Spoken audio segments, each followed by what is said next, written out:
بسم اللہ الرحمن الرحیم۔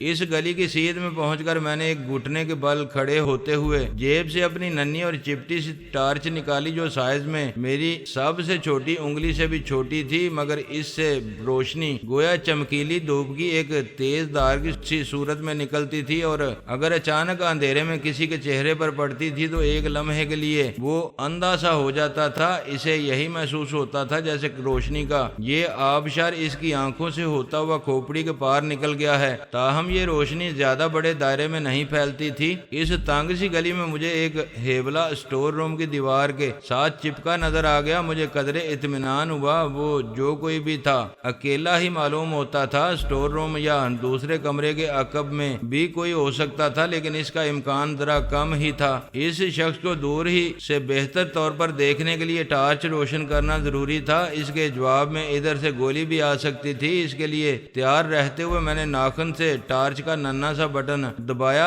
دوسرے ہاتھ کی انگلی ٹریگر کو بھی تقریباً دبا ہی چکی تھی۔ روشنی کی دھار اس شخص پر پڑی، مگر جواب میں میری طرف گولی نہیں آئی۔ کھکھیائی ہوئی سی آواز آئی۔ میں گہری سانس لے کر رہ گیا۔ وہ شخص دونوں ہاتھوں میں منہ چھپائے تھر تھر کانپ رہا تھا۔ وہ ادھیڑ عمر معلوم ہوتا تھا، سفید کرتے پجامے میں تھا۔ میں اس کی شکل نہیں دیکھ پا رہا تھا، مگر مسکین سا ہی آدمی معلوم ہوتا تھا۔ تاہم میں نے اس کی مسکینی پر زیادہ بھروسہ نہیں کیا اور مشین پسٹل جیب میں نہیں ڈالا۔ میں اٹھ کھڑا ہوا اور ٹارچ روشن رکھتے ہوئے ہی اس کے قریب پہنچا۔ اس نے چہرے سے ہاتھ نہیں ہٹائے۔ اسی دوران میں نے دیکھا آئل کا ایک بڑا سا ڈبہ لڑک کر دوسری دیوار کے پاس پہنچا ہوا تھا۔ وہ ایک طرح کا سیال تھا جو ان دنوں غالباً ہالینڈ سے امپورٹ ہوا کرتا تھا۔ ہم نے جو آواز سنی تھی وہ یقیناً اسی ڈبے کے گرنے اور لڑکنے کی تھی۔ کون ہو تم؟ میں نے نیچی آواز مگر سخت لہجے میں پوچھا۔ اس کی کپکپاہٹ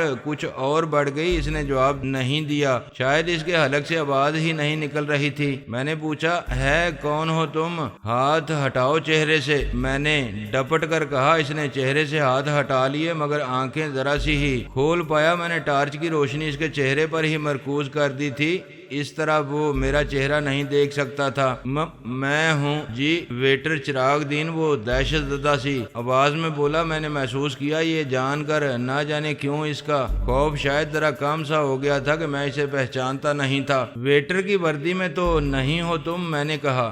ڈیوٹی ختم ہو چکی ہے جناب، گھر جا رہا تھا، وہ لرزتی ہوئی آواز میں بولا۔ تہہ خانے کے راستے سے جاتے ہو گھر؟ میں نے ڈپٹ کر پوچھا اور کچھ دور پڑے ہوئے بٹر آئل کے ڈبے کی طرف دیکھا۔ اب بات کچھ میری سمجھ میں آ گئی تھی۔ اس کا تھر تھر کانپنا بجا تھا۔ اس نے کوئی جواب نہ دیا، ہونٹوں پر زبان پھیر کر رہ گیا۔ میں نے مشین پسٹل جیب میں رکھتے ہوئے کہا، چوری کرتے ہو؟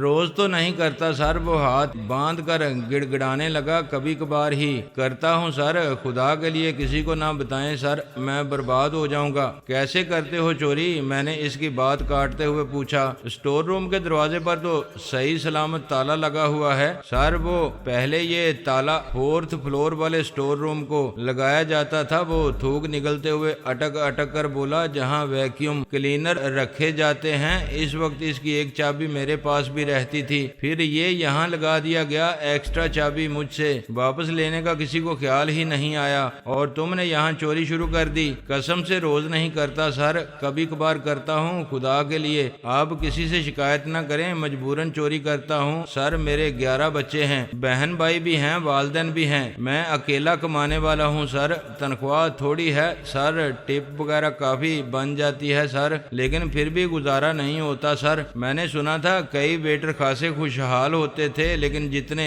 افراد کا بوجھ وہ اپنے اوپر بتا رہا تھا، عین ممکن تھا کہ اس کا گزارا نہ ہوتا ہو۔ ہر ایک کے حالات اور مسائل الگ الگ ہوتے ہیں، کوئی بعید نہیں تھا کہ وہ درست ہی کہہ رہا ہو۔ تم سمجھ رہے ہو کہ چوری کرو گے تو گزارا ہونے لگے گا؟ گدھے کہیں گے، پھر تو بالکل ہی نہیں ہوگا، رہی صحیح برکت بھی اٹھ جائے گی گھر سے۔ آمدنی کم ہے تو گزارا نہیں ہوتا، تو کوئی اور تدبیر کر لو، کوئی اور طریقہ سوچ شاید وہ اس سے زیادہ آسان، اس سے زیادہ بابرکت ہو۔ میں نے کہا آپ ٹھیک کہہ رہے ہیں جناب۔ وہ ہاتھ باندھتے ہوئے جلدی سے بولا، جتنی دیر سے یہاں پھنسا کھڑا تھا یہی سوچ رہا تھا، آج زندگی میں پہلی بار اپنی ہی نظروں میں اتنی ذلت محسوس کر رہا تھا، اور دل ہی دل میں عہد کر رہا تھا کہ آئندہ چوری نہیں کروں گا۔ جب سے میں نے اسے اسٹور سے چیزیں چرا کے گھر لے جانے کا سلسلہ شروع کیا ہے، بچے زیادہ بیمار رہنے لگے ہیں، گھر میں زیادہ تنگی ترشی رہنے لگی ہے۔ چلو شکر ہے یہ سیدھی سی اور پرانی سی بات تمہاری سمجھ میں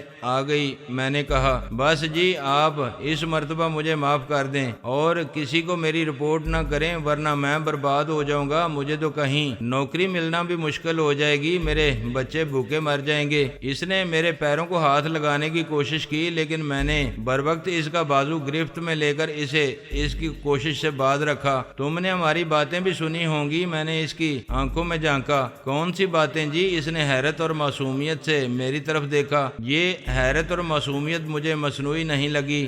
ویسے بھی بیسمنٹ کے دروازے سے یہاں تک کا فاصلہ اتنا تھا کہ سرگوشیوں میں کی جانے والی باتیں سنی نہیں جا سکتی تھیں۔ اس کے باوجود میں نے اسے اچھی طرح کھنگال لینا بہتر سمجھا۔ وہ خود ہی وضاحت کرتے ہوئے بولا، صاحب جی میں تو اس وقت ڈبہ لے کر یہاں سے نکلنے ہی لگا تھا جب سامنے سے مجھے آپ آتے دکھائی دیے۔ میں یہاں دبک گیا، شاید کسی کو میری چوری کی مخبری ہو گئی ہے، کوئی مجھے پکڑنے آ رہا ہے، لیکن آپ بیسمنٹ کے دروازے پر کھڑے ہو گئے۔ میں سمجھا کوئی صاحب راستہ بھول کر آ نکلے ہیں، ابھی چلے جائیں گے، مگر پھر آپ باہر ہی نہ جانے کس طرف کو ہو کر کھڑے ہو گئے۔ مجھے آپ نظر نہیں آ رہے تھے، لیکن معلوم تھا کہ ابھی آپ گئے نہیں ہیں۔ پھر میں نے سر ذرا سا نکال کر جھانک کر دیکھا تو ایک اور ہیبلے کو آتے دیکھا۔ وہ عورت معلوم ہوتی تھی۔ میں نے سوچا شاید اسٹاف میں سے کوئی عورت کسی مرد سے ملاقات کے لیے آئے ہیں۔ کبھی کبھار کسی اندھیرے کونے خدرے میں ایسا چکر ہو جاتا ہے۔ پھر میں نے سوچا اسٹاف کے لوگوں کو ویسے بھی کہیں نہ کہیں ملنے کے مواقع میسر رہتے ہیں، انہیں اندھیرے میں اتنی دور دھکے کھانے کی کیا ضرورت تھی؟ مین بلڈنگ میں بہت سے کونے خدرے ہیں، بس ادھر یہ الجھن تھی اور ادھر خوف تھا۔ آپ دونوں تھے کہ جانے کا نام ہی نہیں لے رہے تھے، لیکن مجھ سے جو قسم چاہے لے لیں، میں نے آپ میں سے کسی کی کوئی آواز نہیں سنی۔ تم شروع سے یہیں کھڑے ہو، آگے نہیں آئے؟ میں نے پوچھا۔ نہیں سر، اس کے آگے تو چھپنے کے لیے کوئی جگہ ہی نہیں تھی۔ آپ ذرا اندر جھانکتے تو مجھے دیکھ لیتے، میں تو جب سے یہیں دیوار سے چپکا کھڑا ہوں۔ آپ میرا خوف اور بے وقوفی دیکھیں، عقل بالکل خبت ہو کر رہ گئی تھی۔ یہ دیکھیں کہ اس وقت سے میں ڈبہ ہاتھ میں ہی لٹکائے کھڑا ہوں، اتنی بھی عقل نہیں آئی کہ اسے آہستہ سے فرش پر ہی رکھ دوں۔ آخر کار ہاتھ چھل ہو گیا اور یہ چھوٹ کر گر گیا، ورنہ شاید میری یہ چوری نہ پکڑی جاتی۔ آپ آخر کار اپنی باتیں ختم کر کے چلے ہی جاتے۔ وہ اب کافی حد تک سنبھل چکا تھا، لیکن آواز میں لرزش باقی تھی۔ ہر چوری ایک نہ ایک دن پکڑی جاتی ہے، میں نے کہا۔ اب تم یہ ڈبہ اٹھاؤ اور یہاں سے پھوٹ لو، لیکن شرط یہ ہوگی کہ آنکھیں بند کر کے میرا ہاتھ پکڑ کے باہر نکلو گے۔ میں تمہیں پچھلے گیٹ تک چھوڑ آؤں گا۔ میں نہیں چاہتا کہ وہ اندھیرے میں بھی ہنی عرف پرنسس تہمینہ کا ہیبلا دیکھے۔ سر آپ واقعی کسی سے میری شکایت نہیں کریں گے؟ اسے گویا یقین نہیں آ رہا تھا۔ اب میں تمہیں یہ بات عدالتی کاغذ پر تو لکھ کر دینے سے رہا۔ جلدی سے ڈبہ اٹھاؤ۔ میں نے ٹارچ کا رخ ڈبے کی طرف کرتے ہوئے کہا۔ نقرئی ڈبہ تیز روشنی میں آئینے کی طرح چمک رہا تھا۔ خدا کے لیے یہ ٹارچ بجھا دیجیے۔ وہ گگیایا۔ اسے اب اس ڈبے سے خوف آ رہا تھا جس کی خاطر اس نے اتنا خطرہ مول لیا تھا۔ میں نے ٹارچ بجھا دی تو وہ سرگوشی میں بولا، کیا واقعی ڈبہ میں لے جاؤں؟ ہاں، اب یہ آخری چوری تو تمہارے حساب میں لکھی ہی گئی ہوگی، اسے تو اب لے ہی جاؤ۔ کوئی باہر پڑا دیکھے گا تو چوری کا راز کھل جائے گا اور چھان بین شروع ہو جائے گی۔ میں نے کہا۔ اس نے ڈبہ اٹھا لیا۔ میں نے احتیاطاً اس کی آنکھوں پر رومال باندھ دیا جو اس نے نہایت سعادت مندی سے بندھوا لیا، مگر کانپتی آواز میں بولا، سر کہیں ایسا تو نہیں ہوگا کہ جب رومال میری آنکھوں سے ہٹے تو میں اپنے آپ کو مینیجر صاحب کے سامنے کھڑا پاؤں؟ مجھے ہنسی آتے آتے رہ گئی۔ وہ عمر میں مجھ سے کہیں بڑا تھا، لیکن میں نے مشفقانہ لہجے میں کہا، نہیں برخوردار، اطمینان رکھو، ایسا نہیں ہوگا، میرے پاس اتنا وقت نہیں ہے۔ میں اس کا ہاتھ تھام کر لے چلا تو وہ بولا آپ اتنی زحمت نہ کریں، میں آنکھوں پر رومال بندہ ہونے کے باوجود پچھلے دروازے تک چلا جاؤں گا، یہاں کا چپا چپا میرا جانا پہچانا ہے، آنکھیں بند کر کے بھی جا سکتا ہوں۔ برخوردار میں نے پہلے سے زیادہ شفقت سے کہا، میں تمہیں اس لیے کچھ دور تک چھوڑنے جا رہا ہوں کہ راستے میں ایک شخص کھڑا ہوگا، وہ کچھ اور سمجھ کر کہیں تمہیں گولی نہ مار دے۔ مجھے معلوم تھا کہ تہہ خانے کی دیوار کے ساتھ پچھلے حصے کی طرف ٹونی کھڑا تھا، وہ ایک ایسی جگہ کھڑا تھا جہاں وہ مین بلڈنگ کی طرف سے آنے والوں پر نظر رکھ سکتا تھا۔ اگر وہ ایسے کسی شخص کو تہہ خانے سے رخصت ہوتے دیکھتا جسے اس نے آتے نہیں دیکھا تھا تو تشویش میں مبتلا ہو سکتا تھا۔ میں چراغ دین کو اندھیرے میں ہنی کے سامنے سے لے کر گزرا تو وہ دیوار سے چپکی کھڑی تھی اور مجھے یقین تھا کہ اس نے ہمیں دیکھ کر سانس بھی روک لی تھی۔ اس نے میڈ کی یونیفارم کا دوپٹہ نقاب کی طرح چہرے پر لپیٹ لیا تھا۔ وہ کچھ بولی نہیں، پھٹی پھٹی آنکھوں سے بغور دیکھتی رہی کہ میں کیا کر رہا ہوں۔ میں نے اسے وہیں رکنے کا اشارہ کیا اور آگے بڑھ گیا۔ تہہ خانے کے کونے سے گھوم کر ہم زیادہ لمبی دیوار کے ساتھ چلتے ہوئے عمارت کے عقبی حصے کی طرف بڑھے۔ کچھ دور ملکجے اندھیرے میں ٹونی دیوار سے چپکا کھڑا تھا، اس کے دونوں ہاتھ جیکٹ کی جیبوں میں تھے۔ میں نے اسے سب ٹھیک ہے کا اشارہ دیا اور چراغ دین کو کچھ آگے تک چھوڑ کر کہا، اب دم دبا کر جہاں جانا چاہتے ہو چلے جاؤ، مگر مڑ کر مت دیکھنا، کہیں کھوپڑی میں سوراخ نہ ہو جائے۔ وہ خوف سے کانپتی ٹانگوں کے ساتھ آگے بڑھ گیا۔ میں واپس ہنی کے پاس آیا تو وہ بہت خوف زدہ تھی اور سارا معاملہ جاننے کے لیے تجسس سے بھی مری جا رہی تھی۔ کھودا پہاڑ نکلا چوہا، اور وہ بھی چوریاں کرنے والا چوہا۔ میں نے ٹھنڈی سانس لے کر کہا، وہی غربت کی دکھ بھری سی کہانی۔ کیا قصہ تھا؟ اس نے سرگوشی میں پوچھا۔ میں نے قصہ اسے سنایا تو وہ بولی، اس نے یقیناً ہماری باتیں سن لی ہوں گی، وہ ریڈ ڈاٹ والوں کا جاسوس ہوگا۔ اس کے لہجے میں بے پناہ خوف تھا، شاید برین واشنگ کے کچھ نہ کچھ اثرات باقی تھے۔ یہ اس کی شاندار قوت ارادی ہی کا کام تھا کہ اتنے سائنٹیفک انداز میں کئی مرحلوں میں کی جانے والی برین واشنگ میں وہ اپنا ذہن بچا کر لے آئی تھی، لیکن کوئی بعید نہیں تھا کہ کچھ نہ کچھ گوشوں پر، کچھ خلیات پر، کسی حربے، کسی الیکٹرک شاک یا کسی دوا کے تھوڑے بہت اثرات باقی رہ گئے ہوں۔ اس کے رویے سے میں نے محسوس کیا تھا کہ اس کے ذہن پر ریڈ ڈاٹ کا بہت زیادہ خوف بیٹھا ہوا تھا۔ شاید وہ جو کچھ دیکھ کر آئی تھی وہ اسے خوفزدہ کرنے کے لیے کافی تھا۔ میں ابھی ان کے بارے میں کچھ زیادہ آگاہ نہیں تھا، اور یہ حقیقت ہے کہ اکثر آگہی ایک عذاب اور نا آگہی رحمت ہوتی ہے۔ اب میں اتنا بھی اناڑی اور احمق نہیں ہوں۔ میں نے تشفی امیز انداز میں اس کا کندھے تھپکتے ہوئے کہا، میں نے کچھ سوچ سمجھ کر ہی اسے آنے دیا ہے۔ تمہاری یہ حد سے بڑی ہوئی خود اعتمادی کسی روز تمہیں لے نہ ڈوبے، میں اس تصور سے ڈرتی ہوں۔ جب ڈوبنا ہوگا ڈوب جائیں گے، ابھی سے اس کی فکر میں دبلے ہونے کی کیا ضرورت ہے؟ میں نے کہا، تم سلسلہ کلام وہیں سے جوڑو جہاں سے ٹوٹا تھا۔ کیا کہہ رہی تھی تم؟ اب تو مجھے خود بھی یاد نہیں رہا۔ وہ سادگی سے بولی، وہ ایک عجیب عورت تھی، زندگی میں جانے کیا کچھ دیکھ چکی تھی، لیکن کبھی کبھی اس کے انداز گفتگو میں اتنا بول پن اور سادگی ہوتی تھی کہ حیرت ہونے لگتی تھی۔ تاثرات سے وہ اسکول کی ایک نوخیز اور معصوم لڑکی نظر آنے لگتی تھی۔ ہاں، تم بتا رہی تھی کہ مختلف کاموں کے سلسلے میں تمہیں ہدایت ملتی رہتی ہیں، کون دیتا ہے ہدایت؟ میں نے سلسلہ کلام جوڑتے ہوئے پوچھا۔ کبھی کوئی، ویسے زیادہ تر ہدایت کمال نیسن ہی کی زبانی ملتی ہیں، اس نے جواب دیا، لیکن کسی بھی وقت کسی بھی ذریعے سے میرے لیے کوئی حکم آ سکتا ہے۔ تمہیں کچھ اندازہ نہیں ہوا کہ اس تنظیم کا سربراہ کون ہے؟ میں نے پوچھا۔ سربراہ؟ اسے گویا اب میری سادگی پر ہنسی آتے آتے رہ گئی۔ میں نے بتایا تو ہے کہ مجھے ابھی تک تنظیم کے سر پیر کی سمجھ ہی نہیں آئی۔ سربراہ تو دور کی بات ہے، مجھے ابھی تک یہی اندازہ نہیں ہو سکا کہ جتنے لوگوں سے مجھے واسطہ پڑ چکا ہے ان میں زیادہ اہم کون تھا۔ ایک ہی شخص ایک روز کسی سے احکامات لینے لگتا ہے اور دوسرے روز وہی شخص اسے احکامات دینے لگتا ہے۔ اس کا مطلب ہے تمہیں تو ان کے مقاصد کا بھی کچھ اندازہ نہیں ہوگا۔ میں نے قدرے مایوسی سے کہا۔ ہرگز نہیں، وہ نفی میں سار ہلاتے ہوئے بولی، البتہ چھوٹے چھوٹے کام جو آنکھوں کے سامنے ہوتے نظر آ رہے ہوں ان کے بارے میں اپنے طور پر کچھ اندازہ ہو جاتا ہے کہ فلاں کام کے پیچھے یہ مقصد پوشیدہ ہوگا اور فلاں کام کے پیچھے وہ مثلاً جب مجھے ہدایت ملتی ہے کہ فلاں سرکاری افیسر کے دل میں غور کروں اور کسی ایسے لمحے میں جب وہ ریشہ ختمی ہو رہا ہو اس سے معلوم کرنے کی کوشش کروں کہ فلاں نمبر کی فائل کس کی تحویل میں ہے اور اس کی حفاظت کے کیا انتظامات ہیں، تو میں سمجھ جاتی ہوں کہ اب اس فائل کی خیر نہیں، وہ یا تو چوری ہو جائے گی یا اس کی فلم بنا لی جائے گی۔ لیکن میرا کام بہرحال صرف معلومات حاصل کرنے تک ہی رہتا ہے، اس سے آگے دوسرا مرحلہ شروع ہو جاتا ہے جس کے ماہرین الگ ہوتے ہوں گے۔ مجھے یہ بھی معلوم نہیں ہوتا کہ اس فائل کی نوعیت کیا ہے، اس میں ریڈ ڈاٹ کی دلچسپی کی وجہ کیا ہے، کب اور کس طرح اسے چرایا یا کاپی کی جائے گی اور اس کا کیا مصرف ہوگا۔ یہ کوئی بڑا زبردست نیٹ ورک ہے، کوئی بہت بڑی مشینری ہے،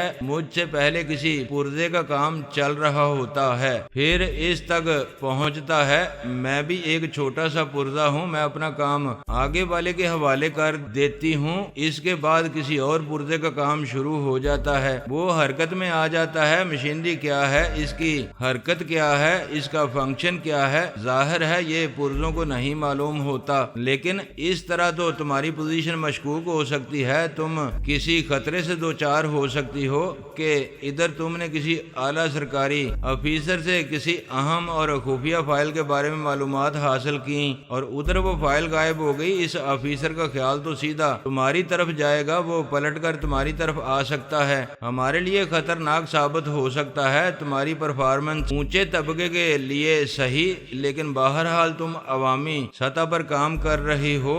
میں نے کہا یہ تو میں نے محض خیال ظاہر کیا ہے کہ وہ فائل چوری ہو سکتی ہے، عین ممکن ہے ایسا نہ ہوتا ہو۔ وہ بولی ہو سکتا ہے صرف کاپی کی جاتی ہو اور کسی کو شبہ تک بھی نہ ہوتا ہو۔ پھر وہ انگڑائی سی لے کر بولی ابھی مجھے سرگرم عمل ہوئے زیادہ عرصہ نہیں ہوا، ابھی تک تو مجھے کسی خطرے سے دوچار نہیں ہونا پڑا، کم از کم مجھے یہ اطمینان تو رہتا ہے کہ میرے گرد ہر طرح کا حفاظتی نظام موجود رہتا ہے۔ اور میں تمہیں سچی بات بتاؤں، میرا یہ اندازہ ہے کہ کوئی اہم سے اہم فائل، خفیہ ترین کاغذات بھی چوری ہو جائیں تب بھی کوئی افیسر پلٹ کر میری طرف آنے یا کوئی کارروائی کرنے کے بارے میں شاید سوچ بھی نہیں سکتا۔ کیوں؟ میں نے انجان بن کر دریافت کیا۔ اس سے پہلے اسے اور بہت کچھ سوچنا پڑے گا۔ وہ گہری سانس لے کر بولی میں تو پہلے بھی حیران ہوا کرتی تھی، اب اور زیادہ حیران ہوتی ہوں کہ ہم کیسی کرپٹ سوسائٹی میں رہ رہے ہیں۔ خرابیاں اور عیاشیاں کس کس سطح پر اور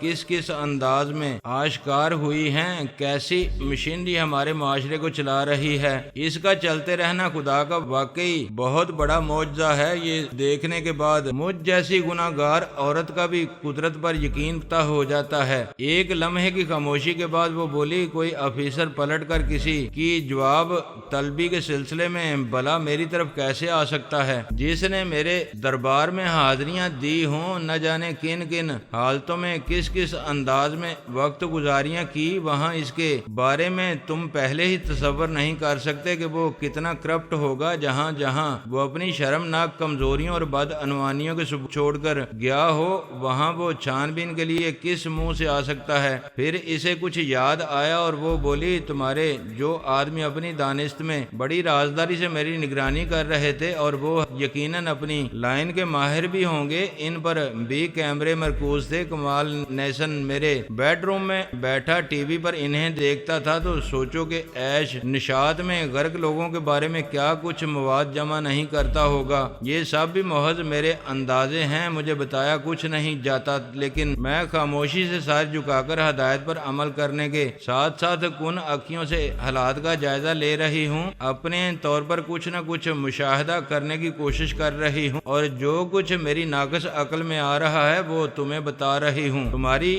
عقل ناقص نہیں، بڑی کارآمد ہے، میں نے مسکراتے ہوئے کہا، اور شاید آگے چل کر مزید کارآمد ثابت ہو۔ تشویش میں مبتلا ہونا اور نتائج کے بارے میں غور کرنا ویسے بھی میری ذمہ داری نہیں ہے۔ ہنی اپنی دھن میں بولی یہ کمال نیسن کا شعبہ ہے، مجھے ہدایت ملی ہوئی ہے کہ مجھے کسی بھی قسم کا خطرہ یا اندیشہ محسوس ہو میں صرف کمال نیسن کو اس کے بارے میں بتا دوں۔ میری تو ویسے ہی 24 گھنٹے نگرانی ہوتی ہے، مجھ سے پہلے تو ہر خطرے کو وہ خود ہی محسوس کر لیتے ہیں اور خود ہی نمٹ لیتے ہیں، لیکن اگر ان کی نظر چوک بھی جائے تب بھی کوئی مسئلہ نہیں، ہے، اس طرف سے مجھے اطمینان ہے، صرف تم جیسا سر پھرا ہی مگر مچھ کے اس جبڑے میں سر گھسیڑنے کے بعد محفوظ رہ سکتا ہے۔ میری طرف یہ لوگ اتنے متوجہ کیوں نظر آتے ہیں؟ میری ذات میں ان لوگوں کی دلچسپی کی وجہ کیا ہے؟ اس سلسلے میں تمہیں کچھ اندازہ ہوا؟ میں نے دریافت کیا۔ نہیں، وہ نفی میں سر ہلاتے ہوئے بولی، اس سلسلے میں کوئی اندازہ بھی نہیں لگا سکی۔ میرے سامنے اب تک جو لوگ